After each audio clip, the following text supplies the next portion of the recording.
Yes, welcome back to the Magic Sponge Podcast, a miracle cure for all your rugby league injury issues. I'm Brien. I'm the guy behind all the stuff you see on social media that comes up under NRL Physio. I've got my co-host, James. Mate, you're here again on a Sunday night. We usually have a little bit of a back and forth about the footy. I mean, look, the Finns had a good win this week. The Broncos are on a bit of a slide. But I want to talk to you about the most important topic for the day. Mate, I've never been more disgraced, let down, disappointed in an Australian team for winning a game than I was with the Australian cricket team today, because as two of the guys who I know love shithousery in sport, being yourself and myself, I would have absolutely just gone out for a net session today if I was the Aussies and knocked the English out. Surely you're on the same wavelength as me. Yeah, I would have been an Australian team selector. I would have chosen people that haven't even played cricket before and just had like a team of absolute nuffies out there sending down pies to the Scottish, obviously professional players. But Brian, we are known enthusiasts of shithousery, and I think when it comes to cricket, one of my best memories was in one of the Big Bash games. James Vince is on 98. There's one run to win. He's trying to hit two to get his 100. AJ Ty rocks into the crease, bowls the biggest head high, leg side wide you've ever seen, wins the game, loses the game intentionally to deprive James Vince of hitting 100. And that's the best thing I've ever seen. It was funny. It was fully shithousery. Everyone said spirit of cricket, this or that or the other. I was here for it. I was all about it. And I'm all about it in across a lot of sporting contexts. But I agree with you, Brian. I think we should have absolutely mailed it in versus Scotland to see the back of England out of the T20 tournament. That would have been really funny, because then it would have been the whole cricket spirit of cricket saga again. It would have been good. Anyway, missed opportunity. Mate, sign me up. That's all I was looking forward to today, to be honest. Was just seeing the blarp around that, and then it all just got quelled. I just like stuff, it's just good fun, James. Anyway, we'll move on to the footy. So, look, we're on YouTube. Head on over to YouTube, NRL Physio over there. Subscribe, give us a review, thumbs up. Look, this is the podcast where you get all your injury analysis in the NRL. We cover all the in-game injuries, review the big injury and rehab news from the week, and we loop it all back to performance, SuperCoach, and fantasy scoring. If you like what you hear on here, patreon.com/NRL Physio. Get on over there. You know what's there by now. Let's get into the injuries from round 15. I don't know exactly what he's done. I would have thought it was an ankle, but I'm just guessing. He shouldn't be out for a long period of time. I mean, I'm no doctor. We have to wait for the scans, obviously, but that'd be more positive than negative. Few things to cover for round 15, Brian. This was an absolute doozy for those in the SuperCoach front as well. So we'll get through that a little bit later on. First of all, HIAs from this week just gone. Reuben Garrick was one who's very fantasy relevant and was an attractive buy for round 16, but he's going to go into the protocols, as will Tom Starling, friend of the show, Alex Twal, and also Alex Lobb from the West Tigers there. Do you want to touch on anyone in a bit more detail from the HIAs to start, Brian? Yeah, I think Garrick's probably the most SuperCoach fantasy relevant. Unfortunately, there was plenty of people who captained him this week, which is just huge. And I still think there's probably some recourse for changing the rules there with HIAs, especially around captains. I think that's pretty rank to sort of have a guy suffer HIA and get his captaincy score like that. But yeah, he'll miss next week because he was category 1. And it's another one of those ones where you're not gonna see Manly able to successfully challenge that, because there was nothing else that stumble was going to be for except that contact to the head. So he's going to miss 11 days. So he'll miss next week. So your plans moving forward, you'll have to, especially for next week, trying to get 13. You're not going to have Reuben Garrick. The only other one there is obviously my boy Alex Twal. So he had his season ended last year after 3 concussions in the season. Then he had a concussion at training over Christmas.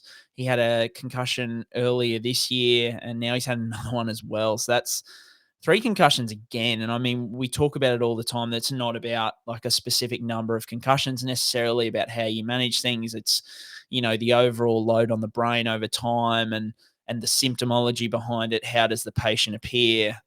But yeah, I mean, 6 in, like we're June now. So I think I said in my tweet 6 in 2 years, but really it's 6 in 18 months.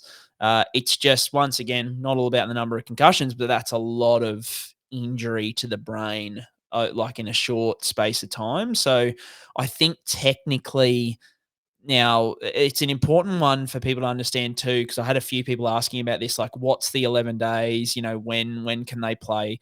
So we found this out, and I think the NRL kind of fudged its way through this last year, because every other sport in the world, if they say 12 days, if they say 14 days, 20 days, it's always blocks of 24 hours is how all the other professional sports go with it. But the NRL, I think, might have started out with that intention, but then there are a few guys when Anzac Day was on like a Tuesday or a Wednesday last year, and then to play sort of the second week after, it fell just before 11 blocks of 24 hours, and the teams weren't happy about that.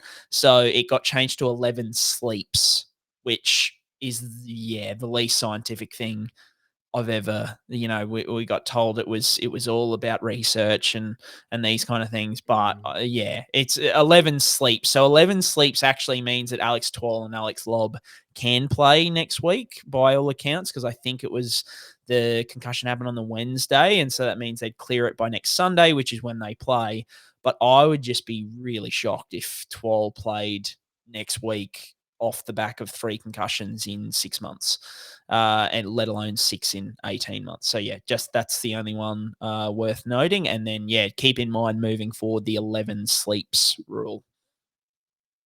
11 sleeps is the word on the street, Brian. All right. So out of the Sharks v Finns, no injuries apart from a hamstring pre-game rule out for Tevita Pangai Jr.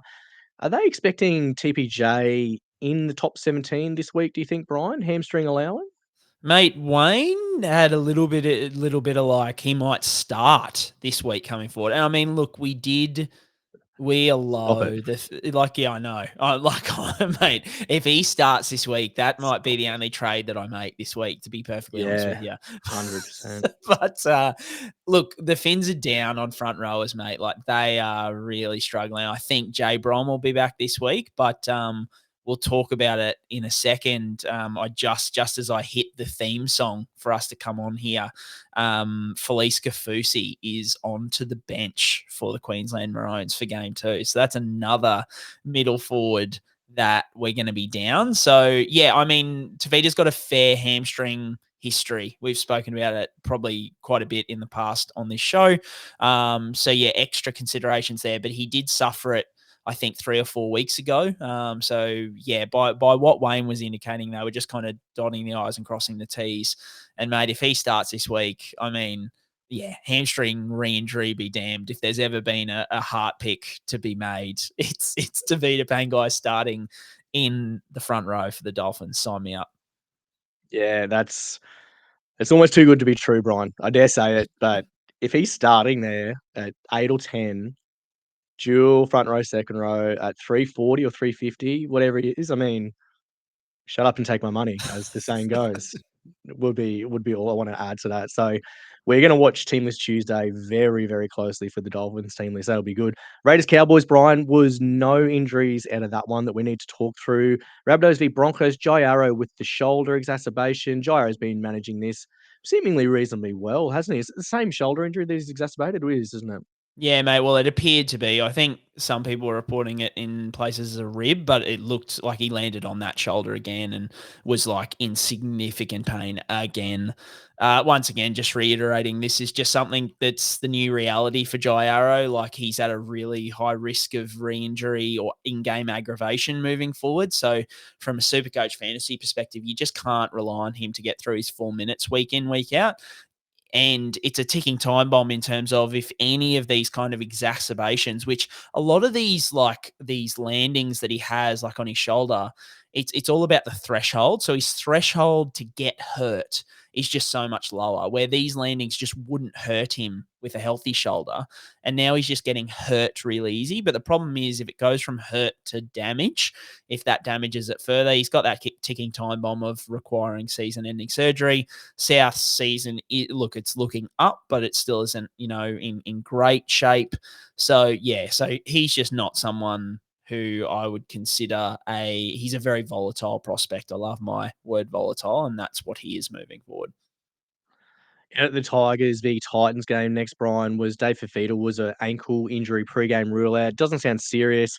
What happened in my Supercoach setup was this led to me starting Joe Chan, Sean Lane, and Brendan Piakura, which is probably the worst 3 starting second row forwards I could possibly imagine. So that was absolutely diabolical for the setup of my team. We're not looking like a long absence though for Fifita, are we? And I haven't seen any whispers on the Queensland squad, but he hasn't got a mention in and around that squad either.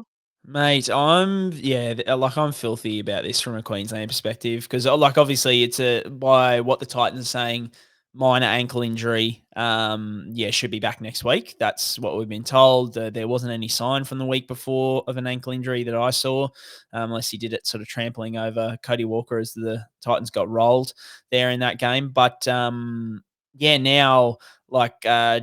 Spoiler alert, Jaman Hopgood, everyone will know by the time we listen, Jaman Hopgood has been ruled out with that back issue, which we'll talk about in a second. But mate, as a Queenslander, wouldn't you just have loved Fifita to come onto the bench there? I love Felice, don't get me wrong.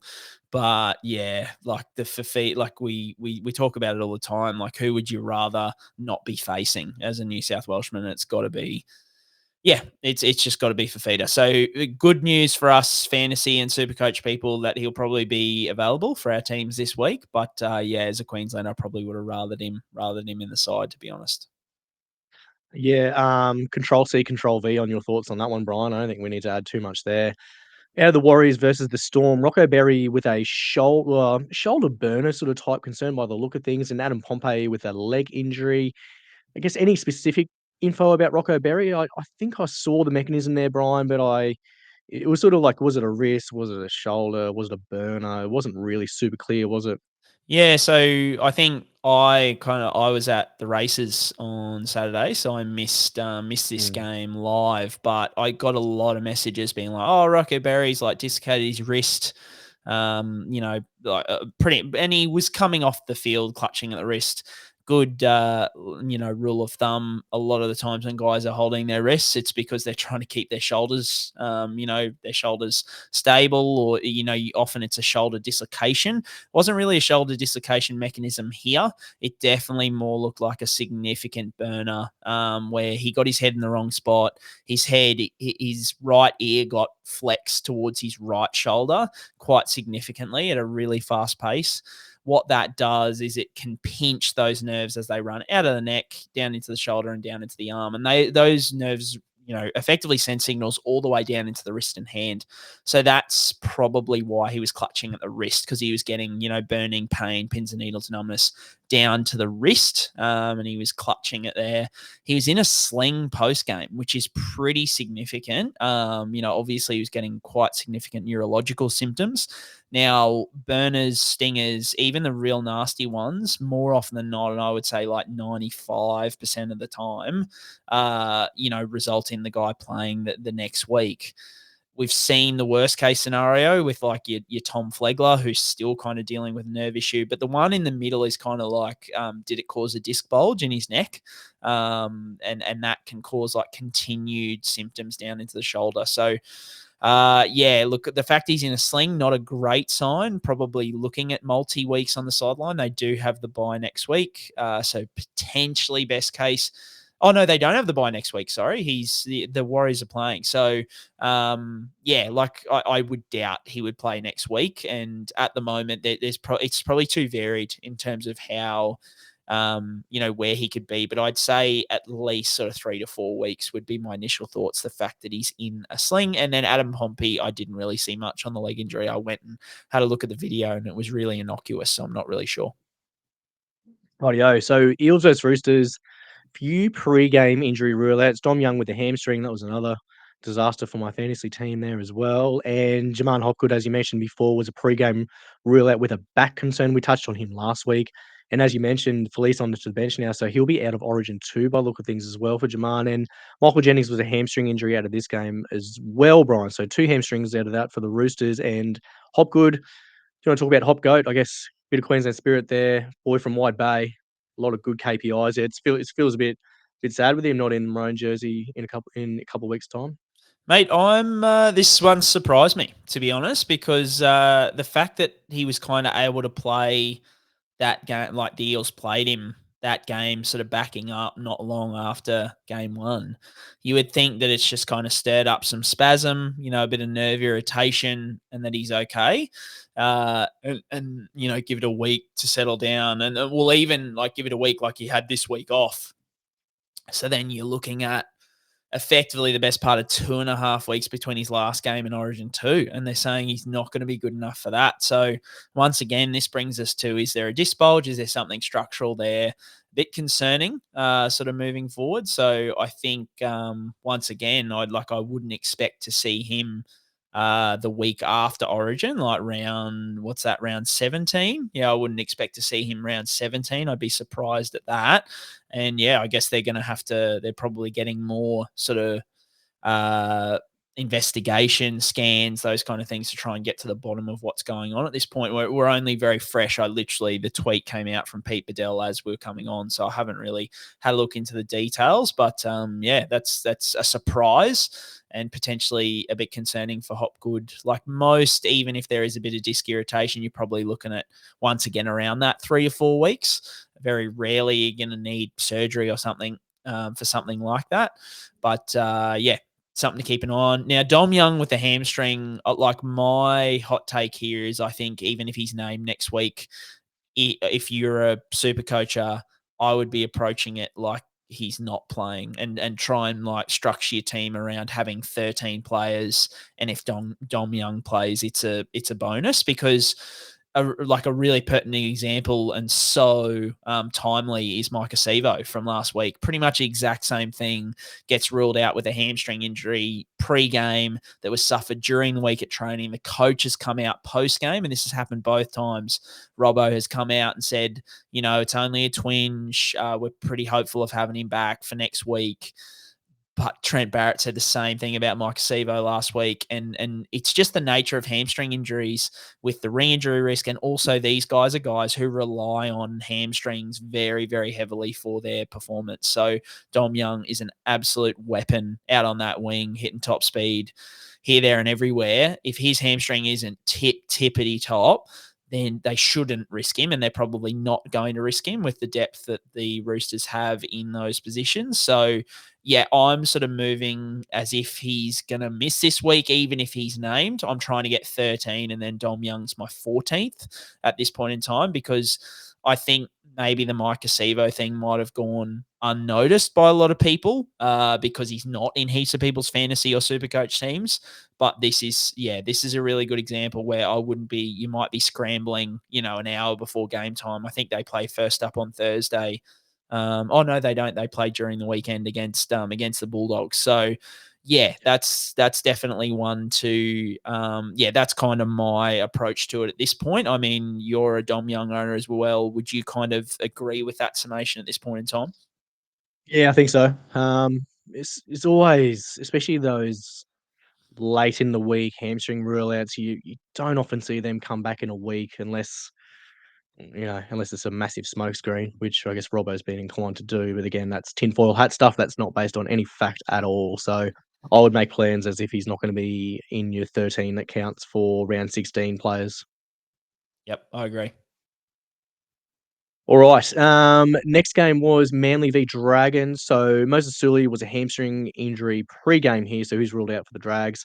And then Taniela Paseka looks like a thumb fracture, and Toff Sipley with an MCL injury there. That was on top of Reuben and Garrick, as we mentioned earlier there. So a little bit in the casualty ward there for Manly. Might be a few opportunities for minutes by the look of things in the middle, Brien.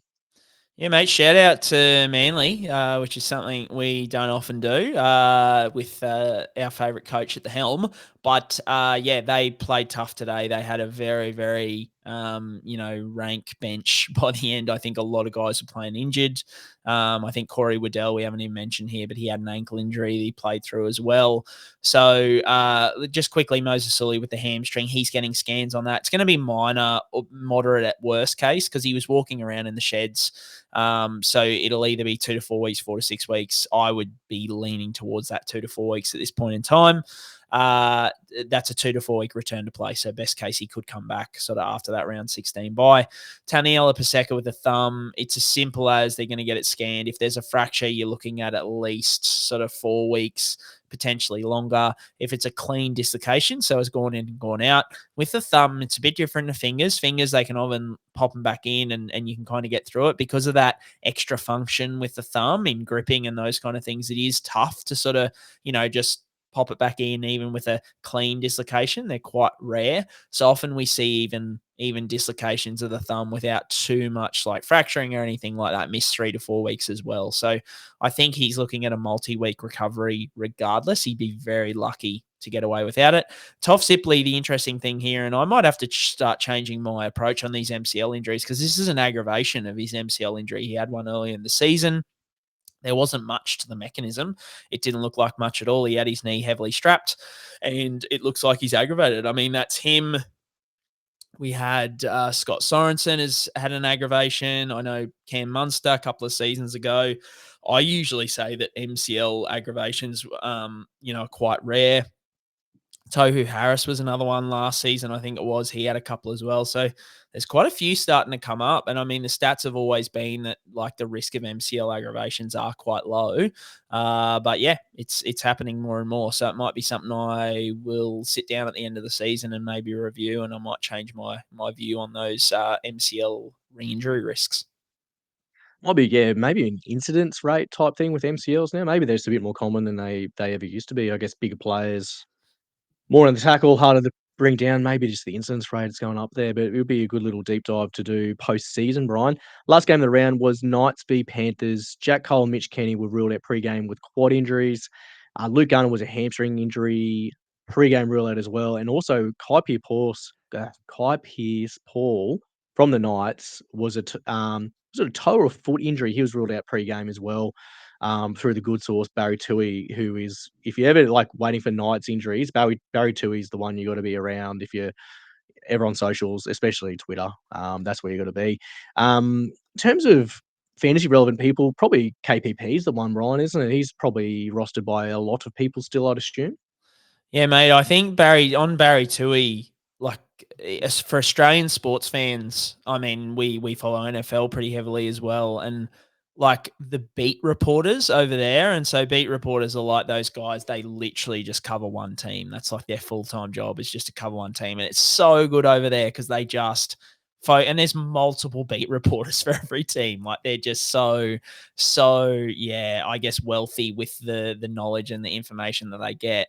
Barry Tui's the closest thing we have to that in the NRL. Like he just feeds and it shows you if you've got a guy who just reports on one team and really focuses on it, like he just knows everything. He really does, and he probably doesn't give away half of what he knows as well, like most journos.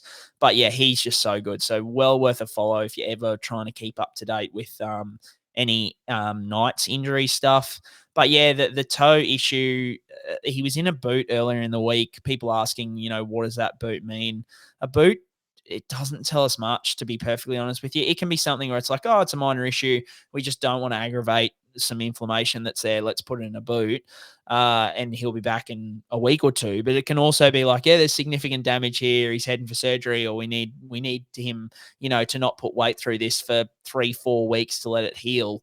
So yeah, it can go either way. The Knights aren't giving much away. So yeah, I wish I could give you guys more, but hopefully Barry or somebody comes up. I have a few connections there, so I might ask around. But yeah, we're going to wait and watch on Kai Pearce Paul. Hopefully, at the very least, he's back for those owners by the round 19 bye, when the Knights going to be pretty valuable.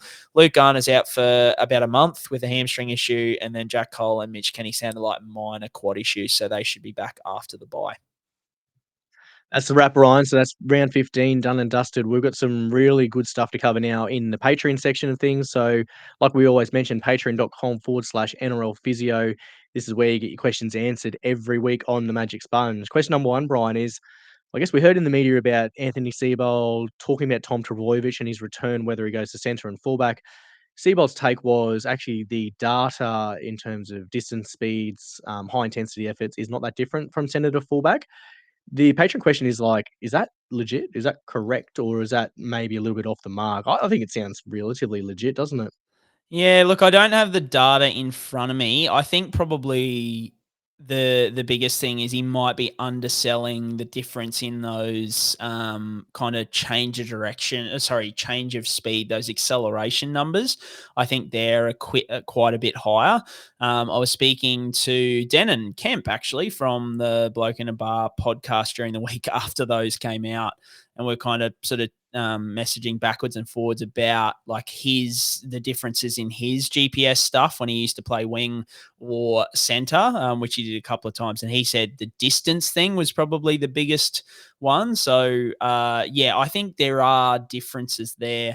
What it kind of said to me, without having the stats in front of me, and I think we've spoken about the injury stats before, the injury stats don't differ all that much. Injuries from center to fullback, in terms of like if you play 1,000 hours at center or 1,000 hours at fullback, your injury risk is about the same. You do have a slightly higher risk of non-contact injury at fullback, which could lean towards more ACL injuries, more hamstring injuries, because they are typically more non-contact, but it wasn't statistically significant. It wasn't huge. But what it kind of said to me was Seibold seemed to be kind of, I guess, saying, look, we've done all this research. We've come to the conclusion that it's not that different. It said to me that they're probably going to bring Turbo back at fullback. That's kind of the read that I got from it. So that was like a big decision that I had to make this week with a few things. Was, do I jump on Hopawati as a buy? But that interview with Seibold kind of pushed me away from it. And I mean, I was probably regretting it this afternoon when Hopawati put up like 90 points or something in SuperCoach. And so that was a bit of a bugger. But hopefully the long game here, I'm right. And that when Turbo comes back in round 18, or they're hoping he's back in round 18, that he might be, it's looking like he'll be named at fullback. Yeah, I don't think there's anything else I'd want to add into there, Brian. I was in the same situation. I had, Drinky out and Hopawati in until I had all those other late outs. And I just went, well, if Drinky's not injured, I've got to play him. And they scored the same anyway. So I guess, but it's just the cash gen, which is going to take a little bit of a hit, unfortunately. So I'll tell you more about that in terms of my absolute disaster of a week on the fantasy front after these Patreon questions. Question 2, Brian, is about Nathan Cleary. Talk is he might be back in round 17 and potentially line up for Origin 3. It would be in the realms of possibility, wouldn't it, with his grade 2 hamstring injury? Yeah, so I had him in the casualty ward on Patreon, round 18 to round 20. So, I mean, round 17, not that crazy, like a week earlier than probably you would have expected. The hard thing here is that the old Penrith injury update came out over the weekend, and they have not even mentioned Cleary sort of doing any like return to run stuff. They said he was focusing on like strength and stability, showed him in the gym. So, showed stuff of him in the gym, saying that they're getting further testing from, external sources, really, focusing on that kind of thing. So I'm like, yeah, if he hasn't been back out on the field doing all that much, then round 17 is 2 weeks time, I'd be a bit surprised. But he is someone, I mean, we had Brad Schneider a couple of weeks ago who was, still going to miss a couple of weeks and then he returned the next week. So I'm not putting too much stock into that. I just think like the whole playing Origin 3 thing, I just would be shocked if Penrith signed off on that. Like, I know, look, if New South Wales win game 2 and it's a decider, if you're New South Wales, do you want to change the team? I know it's Nathan Cleary, but he's coming back off. We all know what he's coming back off, right? The risk is just, like it would be quite significant coming back to a game like Origin where the intensity, it just can't be, you cannot replicate that intensity anywhere else. You can't do it in training. You cannot do that. And so, to put him back out there, potentially having only played a week or two and then back into the Origin arena, I just reckon from a Penrith perspective, that would be a huge risk. And look, that this might come off as like I'm a Queenslander, really worried and all that kind of stuff. But I like just taking my Queensland hat off, even though I'm wearing a shirt that says Maroons across the front. I'll block that for a moment and just say, I just It's possible. It's definitely doable. Whether Penrith want to take that risk in another season where they're looking like they're going to be there at the pointy end, and he's coming off 2 hamstring issues. This latest one, a quite significant one. I just would be surprised. It's a really interesting time frame, isn't it? When you look at it, I tend to think even if they win game 2, if he's available, I think he plays. I just think whatever the club wants, if he's right to play club footy, he's probably right to play Origin footy. You can't replicate it. He's injury risk, but if they could play him at 6 and Moses at 7, they might even do that. There's an argument to be made that he may not even have to play 7. So I think with Nathan Cleary, you play him if he's available would be my sentiments on that. Question 3, Brian's about Fletcher Sharp. He looked really good this week again for the Knights.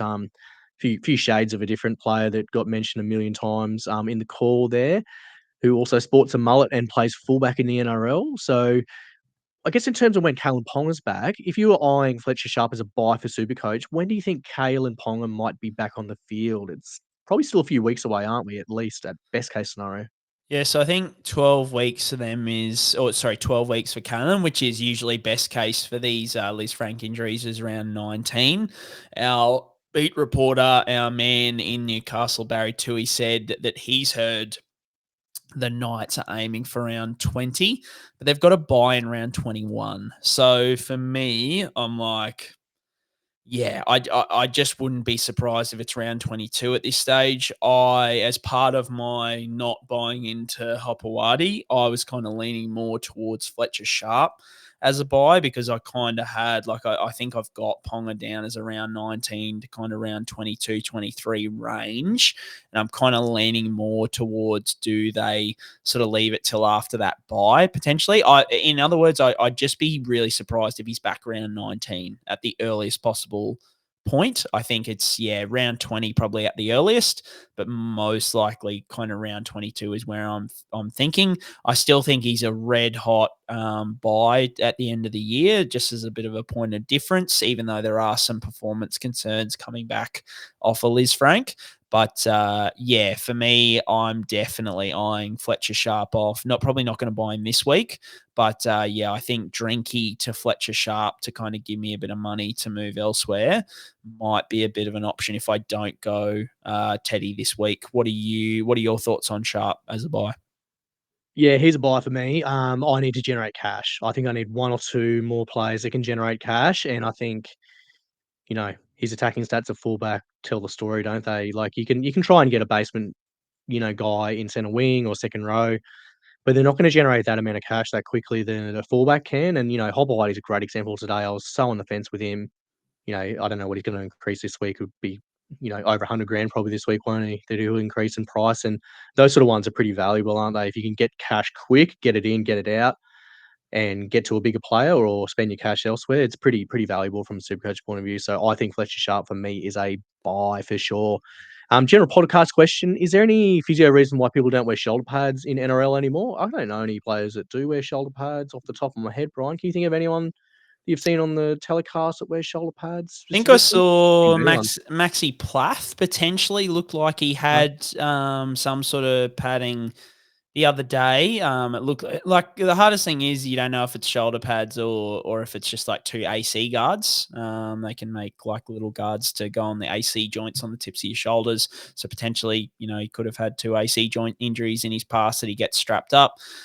Look, from a physio perspective, the only real reason, and I have this discussion, this is probably actually quite relevant to me in my day-to-day job, because I have this discussion with parents all the time. Like parents, the reason I say Max Plath is because I had a conversation with a parent on Friday about her son wearing shoulder pads or not wearing shoulder pads. Don't get me started on the headgear conversations, but even the shoulder pad conversations. And the only argument against it is if the only way your kid feel safe going in there is wearing shoulder pads, they don't have good tackle technique, they're not, they're using those shoulder pads as like, this is the thing protecting me and I'm not worried about anything else, that's a real concern. So if it gives them that false sense of security to kind of throw their body into contact with no real, that you look at them and you're like, well, they don't have technique, but if I put shoulder pads on, that'll be all right.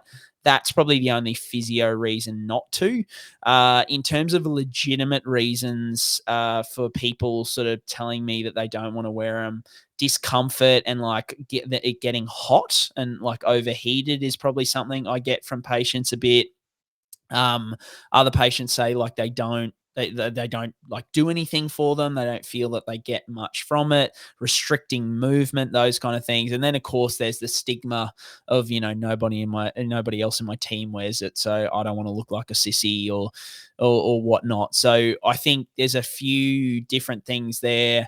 A lot of guys just say they don't need them. They don't need them. They feel like they restrict them. So that kind of is the feedback. But from a physio perspective, the only thing is that false sense of security. So I always come back to like sort your tackle technique out.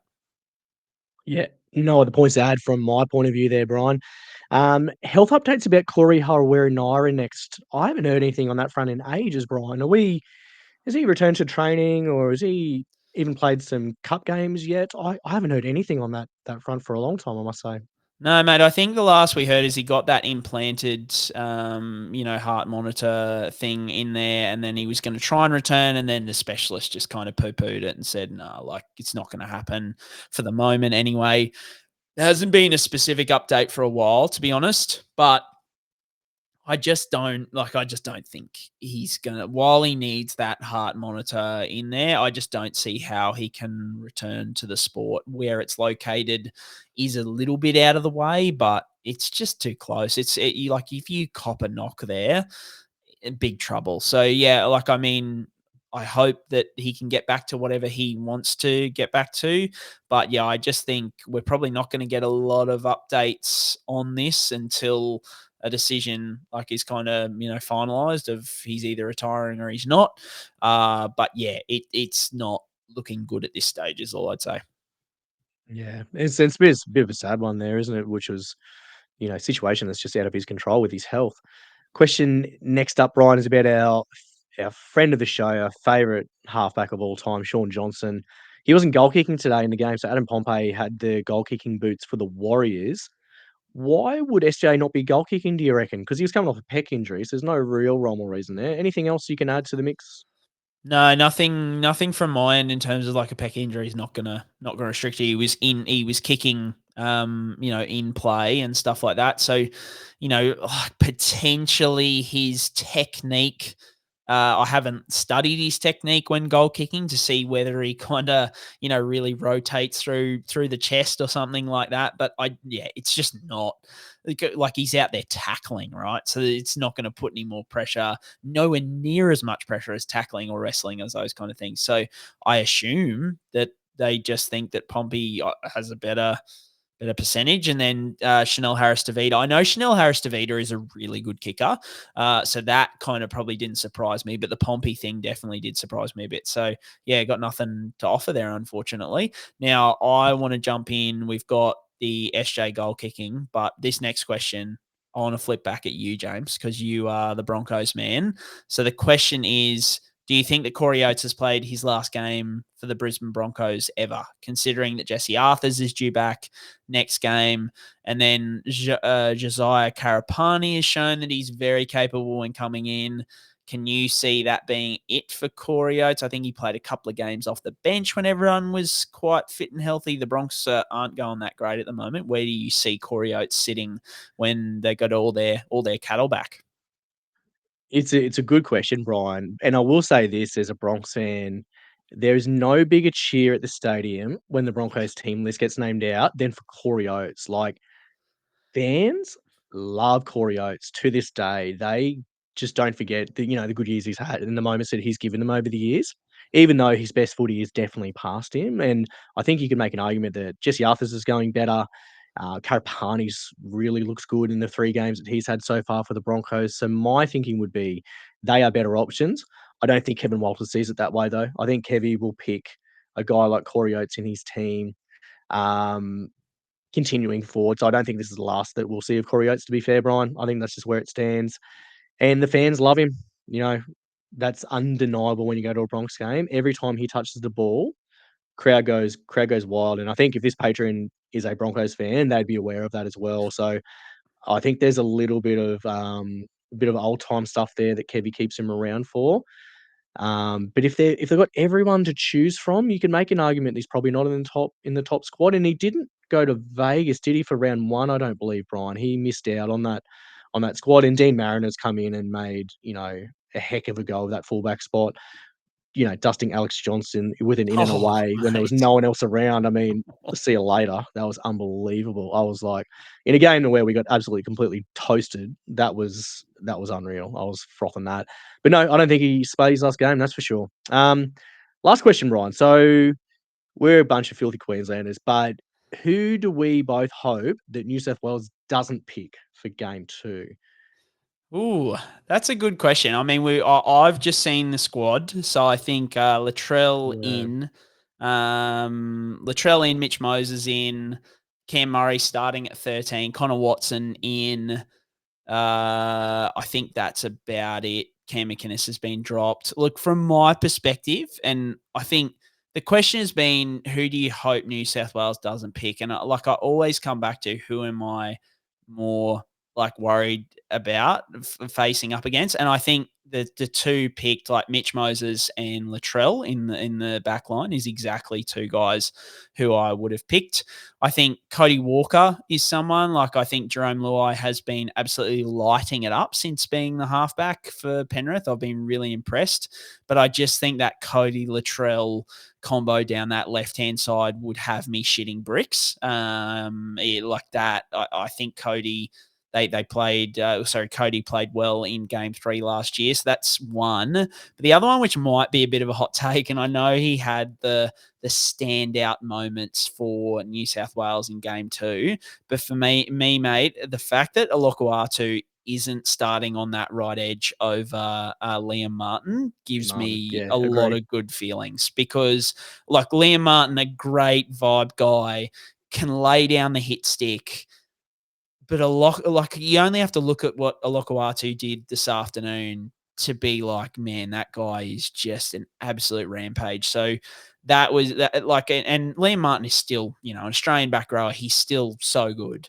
But who I would hope New South Wales wouldn't pick in terms of who I would be most scared of, I'd definitely be more scared of the side if Olokoatu was starting on that right edge and playing big minutes. Yeah, so I like your takes on that sort of front, Brien. My big names would be Latrell, for sure. I think he's definitely up there. I really like Matt Burton at 6. I think Matt Burton would be my 6 over probably even a Cody Walker. He plays left side. He's got the big raking left boot. He just gives you a bit of a different dimension. He can cover a few spots. I think Matt Burton would be my 6. I think he's just an elite player, someone you can grow that team around. I think he's top notch. I really like Api Coruscant as a player as well. I like him at 9. I think he's a bit more damaging. His line speed is unbelievable. Reece Robson's a gun, no question about that. But I like Appy off the bench rather than Connor Watson. I like Olokoatu on the right edge. I totally agree with that. I think, everyone's talking up Liam Martin for putting shots on, but he blindsided Jermaine Hopgood, didn't even front up to him for that. And then he flew in on Xavier Coates when he was catching a high ball. I was like, all right, well, that's just a couple of hero shots. And then he got cooked by Ben Hunt, who went 60 metres. I was like, I don't know. Everyone's like, oh, he's just laying the timber. And I was like, yeah, but he had 7 hit-ups and missed 7 tackles. All right. I think Olokoatu gives you a bit more punch there. In terms of other players, apart from that, I really like Keon Kolomatangi. We're a bit Souths heavy, but I really like Keon for versatility. I think he is someone that I would definitely have in my 17 over probably Jake Trbojevic. And that's a hot take because Jake's the skipper, but I feel like if you had say a Payne Haas and you played Yo at front row, or you played Cam Murray at front row, and you played Liam Martin off the bench in the middle, and then you had a Keon Kolomatangi who could play edge or middle, I'd really like that dimension for them. I think Keon's got a big engine. He was really good there at game 3 last year. Play edge, play middle. He gives you a lot there, I think, Kolomatangi. So I think that'd be the other ones that I would add. But I really like their back 3. I think, the Teddy versus Dylan Edwards, yeah. Dylan Edwards thing is the thing. But before the series, if Turbo was healthy, he would be one that would terrify me. I think obviously he's not healthy, so he's not really in the conversation. But I think if he was eligible, he would be my fullback for sure. But that would be the only other ones I'd throw into the mix there, Brian. I don't think we missed anyone apart from that, have we? I think they're probably the big ticket items. Yeah, mate. I think that's all. You've got all the throbbers name there, and that's as we Can I say. add one more? Ooh. I think Nico. Yeah, right. I really think Nico's been stitched up. I feel for the bloke. I really do. I think, he had, 10 minutes in game 3 where he missed Munster. But then also, Addo-Carr had a shot on Hammer. Tedesco went arse over, had a shot at Hammer, and they didn't lose their respective positions because of that. I think he got unfairly criticised for that miss. And then last game, he was playing 7 with 12 on the field. Like, what did you want him to do? Like, he's never going to get out and dominate that game. I think Nico's really unfairly treated. I would probably lean towards like a Nico Burton as my 2, but that's just a personal preference. I just think Nico's been really hard done by circumstantially and situationally. I get it, but I think he's really been the scapegoat there for no good reason. I don't think. I don't know. I think Nico's been hard done by. I think he'd be in a top 17 for a Queensland or New South Wales squad if I was putting it together from day dot. I reckon as well. He's the only other one. I just thought of him then. I was like, oh, I really feel for Nico there, but good from a SuperCoach point of view, Brian, because he's been someone that we held on to, so that's good for us. Yeah, 100%. I think just like quickly, the interesting thing, I'm not saying there's not fuel to the fire of like Nico, like not fronting up and those kind of things. Yeah, you could form that narrative. A thing that I've found really interesting with Origin recently is that so it's definitely like this new age thing, right? Of like a lot of footy players, like Nico's been so open about like mental health and been on podcasts and these kind of things. So he's kind of like that, let's say, sensitive new age guy of like NRL players. And they are so easy for society, for journalists, for the media to hate on, especially from an Origin perspective, because it's just like, oh, he's not hard enough for Origin. He like that. There's been a lot of that. Yeah, correct. It's like I've seen a lot of he's a confidence player. He's a confidence player, so he doesn't have the medal for Origin. And I'm like, oh man, like I don't like. As I said, I'm not saying that Nico has lit up Origin by any means, but I think we have to be a bit careful, sort of moving forward, because and the Nico is going to be.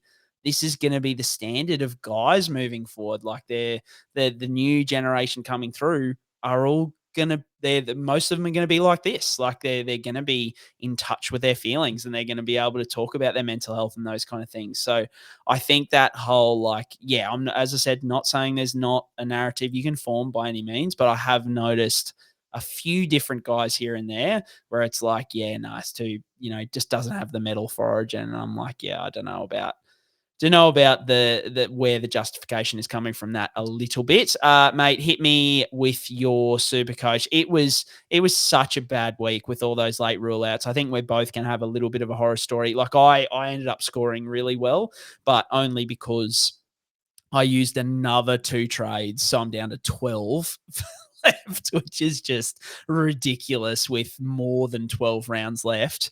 Or, mate, no, 12 rounds left. So I've got 1 trade a week moving forward. Mate, hit me with your score, what you did and what you're going to do moving forward. Well, firstly, congratulations to you, Brian, because you were a way better bloke than me this week. I had an awful score. So as it stands now, 966. That's with 2 trade-ins as well, mind you. So with all these last-minute changes, my initial plans was Drinkwater to Hopewadi, and then I was getting Finu in at front row for Farmer Suli. So he stayed as my trade. And then I backflipped at the last minute because Drinkwater was playing. So I was like, righto, all good. And then Dom Young was ruled out the next day. So then I was a centre short. So I went, well, I might have to trade a centre in and take the score from Joe Chan in second row because I lost Fifita. Pearce Paul was a rule out. So I was really skinny at second row forward. So I was like, do I trade someone in there? But then I thought, well, I'm just going to roll the dice at centre wing and see what I can trade in here. So you'll love this. What I did was I traded Armstrong straight sideways. My 2 choices were Greg Marzi or Dallin Watini-Zalesniak. And so I was watching the Warriors game and Dallin just putting out the coat hanger and I was head in hands, ready to absolutely explode. I was really, really, really upset. So I thought, Dallin was worth a bag of chips. He was 480K. He's had a couple of tries recently. He scored all right. And he's just one of those guys that when the ball finds him, he'll score well. So, And SJ and I back. think SJ back was huge for that as Dallin, well. right? And then the reason why I went Dallin, it looks shit now, but at the time, I was like, well, he plays 16, 17, 18. So if he can just jag a few scores, he can even price rise there, even though he doesn't cover 19. Whereas Marju, he sort of was not really in a good matchup this week, and then he had a bye, and I think he's got another tough matchup in 17 as well, I think, from the top of my head. So I just thought, maybe it's not worth going Marzu. So I went Dallin. It was a massive dice roll. It absolutely went terribly. So anyway, that's where it sort of ended up. So 966 was the overall score there for the week. So I'll get massive red arrows here. I'm probably going to roll. I think I was sitting at like in the 4,000s overall. I think I'd sort of crept up slowly, but I'm going to be dropping it like it's hot in my overall ranking. I might be outside the top 10,000 really by this. I might drop that far. In terms of plans this week for round 16, so my plan is to get Asako in. I've already got 14 players, so it seems like overkill, but I think Asako will be mid sixes. I think it'll be about 640. I've got 200 in the bank. I can go straight from Isaac Tungo to him. And then I just need to figure out if I trade Drinkwater or if I trade Latrell to get in, maybe like a Sharp or a Mulatalo is probably the other one. So I can get a head start on round 19 because I've only got 8 numbers for round 19. So I really need to get some people in this week, next week, and the week following for that. So as much as I don't need the numbers necessarily this week, I want to try and pump up my team for round 19, try and claw back a bit of ground of what I lost this week is the way I'm sort of thinking about it. So I guess the Sharks are on the menu from that point of view. Nicker is probably the one after his big score this week, but Mulatalo is sort of pretty attractively priced there. So he's probably a consideration for me too, but I'm getting a Sarko in, so I might not have the space at centre wing. I'll see what that sort of looks like and how that shakes out. So no other plans apart from that, really. They're probably my go-tos at this point in time. Brien, like front row, I'm pretty well set. Hooker, I've got 2 people that can play there. Second row forward, I'm really skint in, so I'm going to have to try and figure out a way in there. But at the moment, I'm just kicking that to the curb and just trying to pump up centre wing and fullback as best as I can to try and shoot the lights out with that score. So that's my plan at the moment. Tevita Pangai is probably another name I didn't mention there, but he's one that I might even just slide in at second row forward. If he's just a number I can rotate like Final and Curran in through second row forward, and he can be on my front row bench maybe.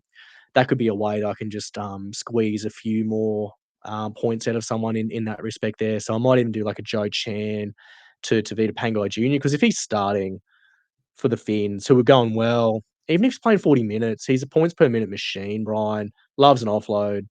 Also loves an error and a stupid penalty, but that's why we love watching Tevita play the SuperCoach game, Brien. He's built for it.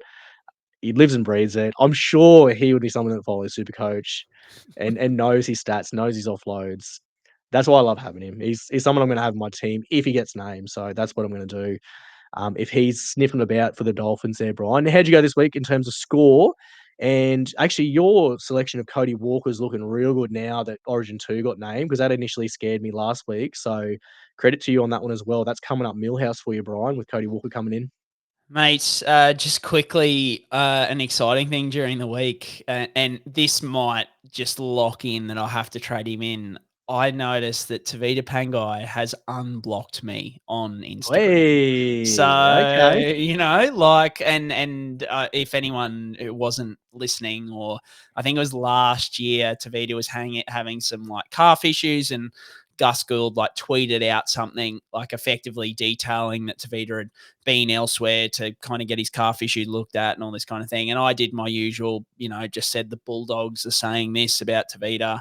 And it came up on Instagram, and Tevita said something like "you don't know" with a sleepy emoji, as if telling me off. And I just said, "Mate, like this came straight from Gus. I don't know, I'm not sure what to tell you."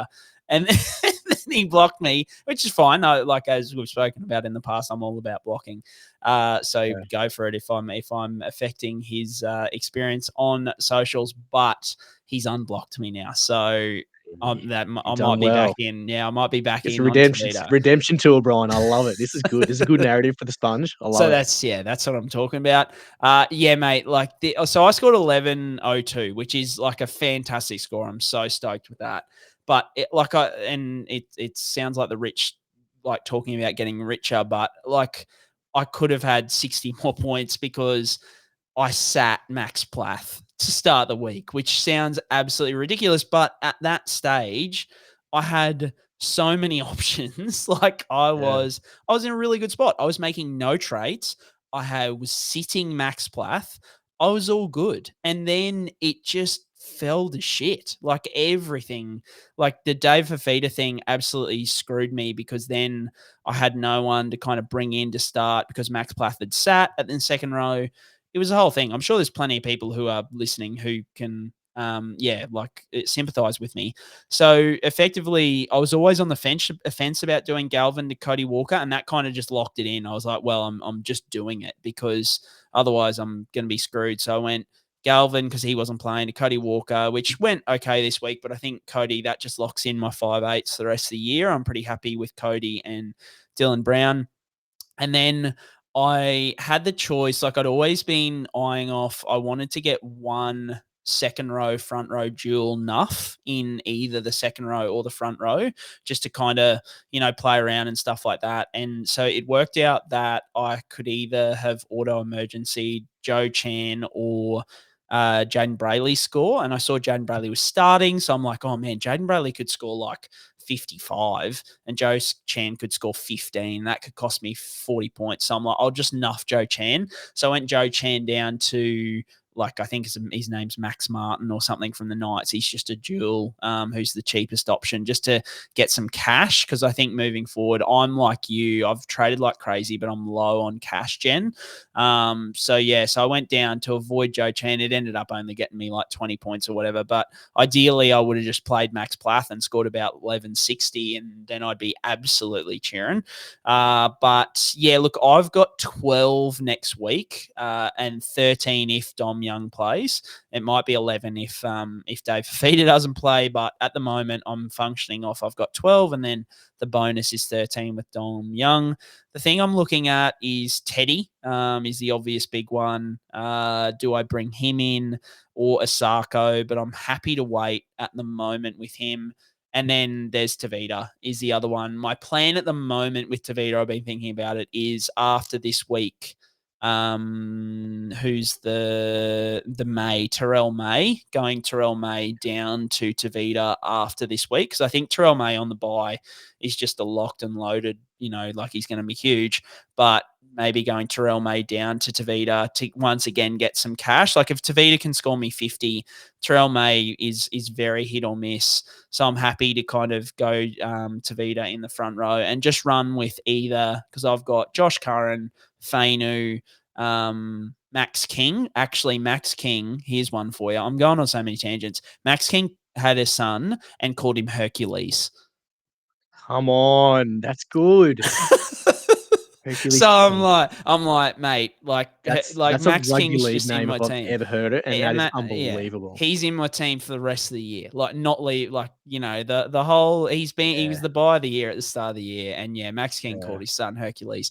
So there's a lot of vibe picks going on now that I'm so low on trades. But I'm thinking about like front row. Adam Fanua-Blake's the only real one that I'm that I want to own in the front row. But I'm happy to kind of, with my low trade situation in my head, if I have Max King, Fainu, Curran and Tevita, and just kind of get by at the front row with not too much cash, invested there. Like I'm pretty happy with that at this point in time, and then go like high upside with guys, as we've spoken about. Like I want to stack the backs. So yeah, my big decision is like, do I go Teddy or Sharp next week? Do I go Teddy this week or Sharp next week? So that's kind of the big one, because I think Cleary will be back soon. I want to get a few like fallen guns like your Val Holmeses and these kind of guys in the CT dub. I just want, I want 7 really good CTWs. That's kind of what I'm aiming for at this point in time. Some really high upside guys, and like Isaac Tungo is breaking my life every week. When I bought him at 700 grand, he's now like, he'd probably be under 400 grand this week, I reckon. If he's not, he will be close to it. So look, when Cleary comes back, he'll be better, and it might be that I just need to wear it, but I want the other 6 to be absolutely throbbing. So I'm going to need a bit of coin. I don't know if I've got enough coin to go down to Sharp and then get rid of him, but I think I might just have to do it because I just don't. The way I see it, to get Cleary back and to get a few other guys here and there, I'm going to need about 150, 200 grand from somewhere. And I think Sharp's probably my guy. So I might have to skip Teddy at this point in time and just go to Sharp next week. And then, maybe Tevita at some point is my thing. I was guns blazing for Rube Garrick this week, but obviously with the HIA he's going to miss because he's covered 16 and 19. The bye looks good for Manly. The draw looks really good for Manly as well. I think Manly and the Roosters are probably the two if you're looking to really load up on players from a certain team. I think those two are probably the most juicy of the draws in the upcoming schedule. So yeah, a bit of a shame that he's got like the 7 rolling through his average. I can't really justify bringing him in anymore because he's dual. So I could have played him sort of drink to Garrick and then rotated with like Meany, Cole Iro and just rotated like a dual position there. So I don't know. In terms of like, if you had to trade Latrell or Drinky, who's your lean to trade? I think Drinky's probably got the bigger argument to trade, isn't he? Yeah, Drinky for me purely because the Cows have actually got a pretty rough draw moving forward, I think. And Latrell is also one of those guys, mate. He is like, we've said it. It's a bit unfair with Nico, but like Latrell is a confidence player, right? Like he is playing at the moment with some like. Yeah, he is just on top of the world. He's putting in efforts that I hadn't seen from Latrell earlier in the season, like in defense. He's like, he's just really full on. That's right. Oh, mate. He's just bombing away. It's epic. And so this kind of stuff, I'm like, Latrell's not leaving my team. When he's in that mood, I can't get rid of him. And if he goes to Origin and New South Wales go well, he's just going to come back and be throbbing even more. So like Latrell is locked and loaded. He is not leaving my team until he gets injured or if he shows some signs that he's not in that mindset. Because when he's in that mindset, he's just got to be in your side, in my opinion. Drinky as good, mate. He did well down in Canberra this week, but I just think they've got Panthers after the bye. Then they've got some just a rougher draw. He's definitely the one out of the two for me. It sounds like you're probably of a similar mindset. Yeah, same mindset, I think, at this point, yeah. Yep, cool. All right, guys, I think that's enough rambling about our SuperCoach. I think we covered the injuries really quickly, James, and then we just went on a rant about SuperCoach, but it was a bit of a shit of a week, so that's probably fair enough. If you like the pod, give us a review, recommend to a friend, like giving us whatever stars, but preferably 5-star reviews and that kind of thing make a really big difference in terms of getting the show out there and allowing us to keep doing this for as long as we possibly can, which is great. So whatever platform you're on, if you can, give us a follow, review, recommend to a friend, or give us tap those 5 stars. That'd be great. Once again, patreon.com/NRL Physio is the place to go. James, enjoy your week. Hopefully a good one. And hopefully the Aussies can now win the T20 World Cup and not rue letting... If the Poms win it now, it would have been filthy anyway, but that'll just kill me. Yeah, I think... I always like seeing India come up short in a big tournament as well. Like, there's something really cathartic about seeing the superpower. Gundy ahead. England, India grand final. Final. Who are you hoping wins that? This is like the Michael Scott scenario where he's like, I had one bullet and I'd shoot myself as opposed to shooting one of the other people. There's no winner there, Brien. If you had a gun with one bullet and it's England versus India, I would just shoot myself. Would be the outcome. There's no good outcome there. No, I don't think I could split it either. All right, guys, have a good week and up the mighty, mighty Redcliffe Dolphins.